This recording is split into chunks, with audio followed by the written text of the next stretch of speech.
Hey guys, Ilya Bravo from Meta5 Studios here, and today I try to fix that sniper scene from Breaking Bad. Badass Gustavo Fring comes in to save Jesse, Mike, and some extras.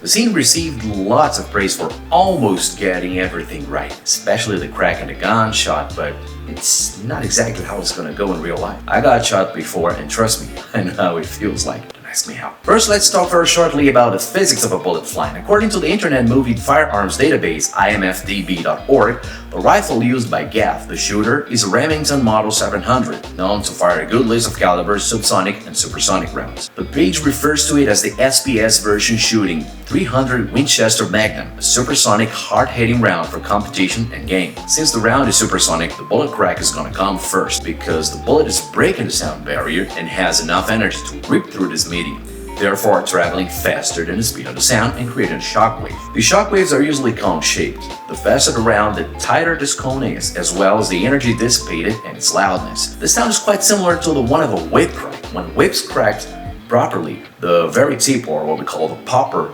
moves fast enough to break the sound barrier and create a shockwave. It's literally the same principle.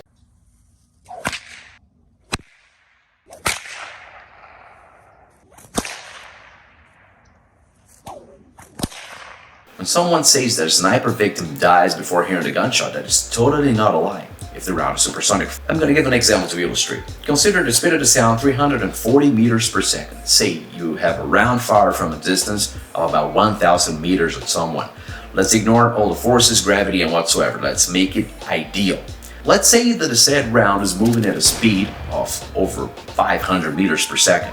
Therefore supersonic. The bullet will reach the target in roughly 2 seconds, while the gunshot will take a tad over 3 to reach the target. So you will hear the bullet crack 2 seconds after the shooter fired the gun, and about 1 second later, you will hear the report. It would sound something like this.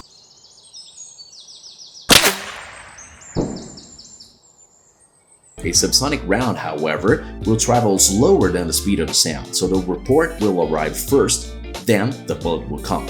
Since there's not enough speed to break the sound barrier, there's no much of a shock wave, so instead of a loud bang, we hear a loud whizz before the report.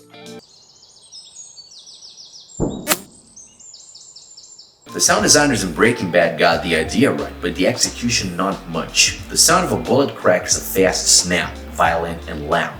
In a firefight, one gets suppressed when fired at with supersonic rounds, because of the loud sound of the bullets cracking close. It's a lot of energy. So it's not only more than enough to get you to duck for cover, but can even cause permanent eardrum damage. It's literally like this. The closer it is, the louder and scarier it is. So I opened Premiere and edited with some good quality Foley and libraries I have with me, added some panning and filtering to give spectators a good glimpse of the geography, and this was the end result.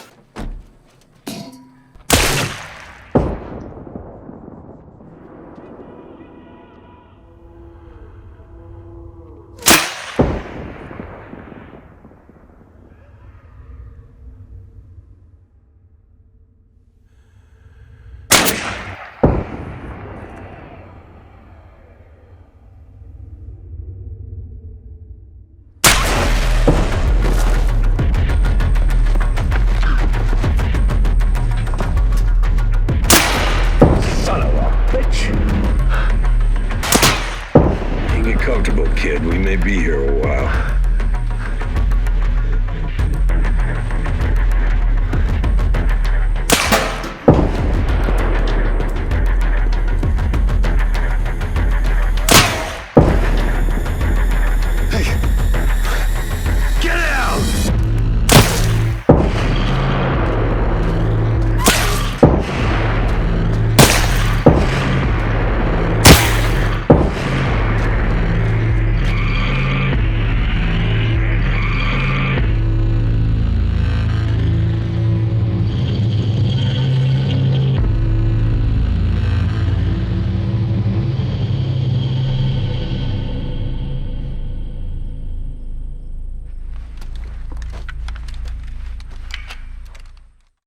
Please don't get me wrong, I'm not saying that they did a bad job. They just gave the audience something they could understand, even if it was at the expense of some realism. Sound design is actually a process of engineering and modifying sounds to sell a scene or story. What I'm doing here is just giving a try on a more realistic approach. If you enjoyed it, please leave a like, subscribe, and share this video. If you didn't, share your thoughts, but please keep it civil. I believe the information contained here will help sound designers around to mix the real with the industrial and achieve the best results. Thank you, and see you next time.